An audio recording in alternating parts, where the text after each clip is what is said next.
Hi, this is Mark Wallstrom. Welcome to another edition of Speaking of Settlements, a featured broadcast here on the Legal Broadcast Network.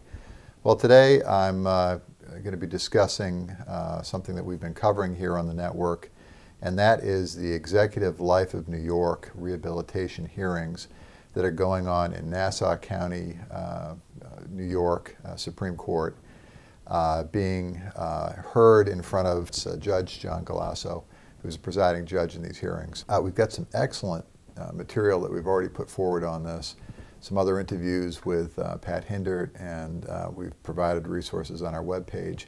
So I won't go into all of the details on what has brought us to this point, but the blog post that is attached to this video, and we'll have links to it on this video as well for you to get there, it gives you a little bit of the history of what brought us to this point. Really what this video is about and what it's directed to is to those of us in the structured settlement industry and profession, and just a little bit of discussion about what has gotten us to this point and the problems that I see happening with this rehabilitation. First of all, I want to stress that I'm not here to beat up anybody in any particular association. I think obviously, everybody in our profession over the last 20 years that this train wreck has been going on has been doing what they can to make sure that annuitants were paid. I mean, it's in everybody's self-interest and professional interest to make sure that the policyholders, the beneficiaries of these executive life contracts, get their promised benefits.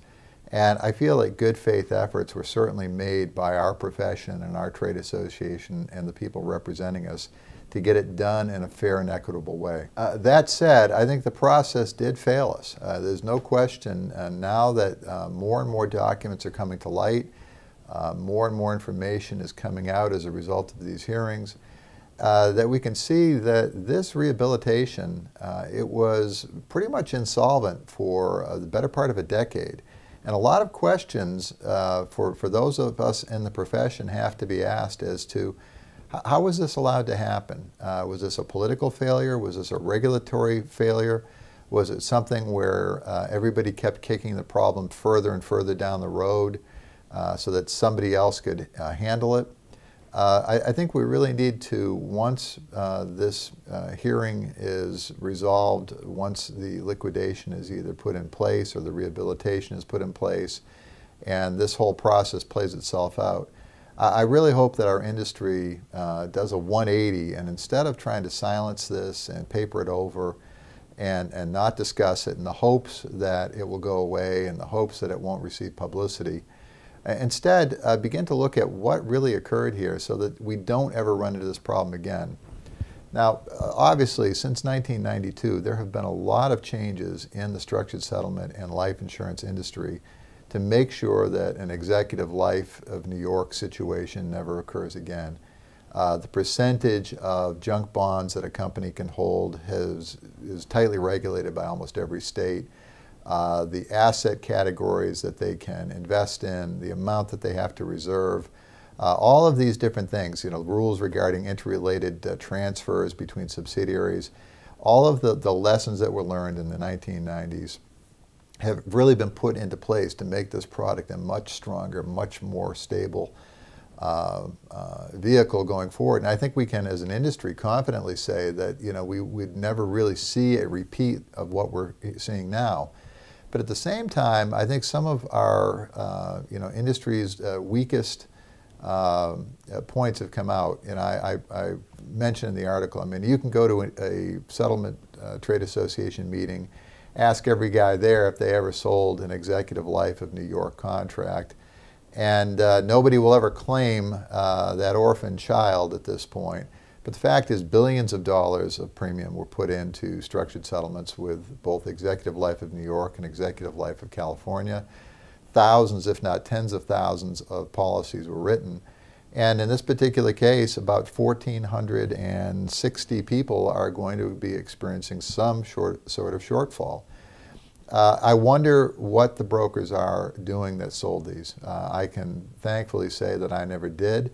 I can confidently tell you I've still got the letters where we were begging people to not use these because we did have concerns about junk bonds, regardless of the ratings provided by S&P. It just didn't make actuarial sense, a lot of the things that they were doing. And we weren't alone in that. There were a lot of people in the insurance industry who expressed deep concerns, but people continued to pour money into the product because it just paid a better rate and it saved casualty companies a lot of money to fund structures using executive life of New York contracts.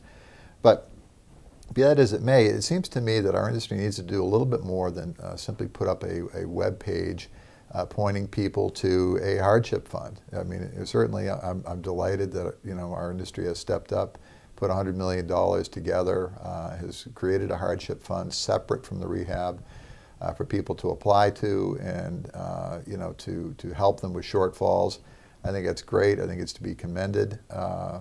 And it shows, I think, a tremendous amount of good faith on our part to try and make things right.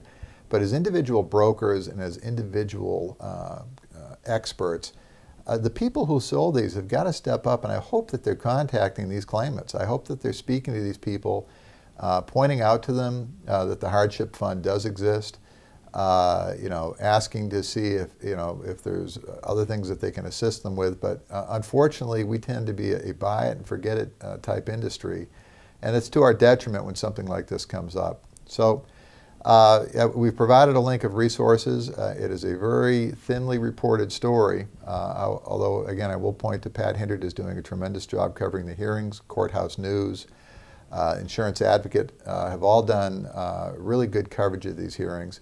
I encourage you to look into it, read up on it, and also I think, again, when this is done, I think we as a profession have to encourage our trade association and our leadership to really open this process up so that we understand what happened, what decisions were made, what could we do differently, and how would we handle this going forward in a more transparent and equitable fashion so that lessons are actually learned and that this is not just simply papered over and forgotten. One person is one person too many if they don't get all of their promised benefits. We need to own up to that. We need to acknowledge it. We need to do what we can to correct it and to make sure that we never run into this problem again going forward.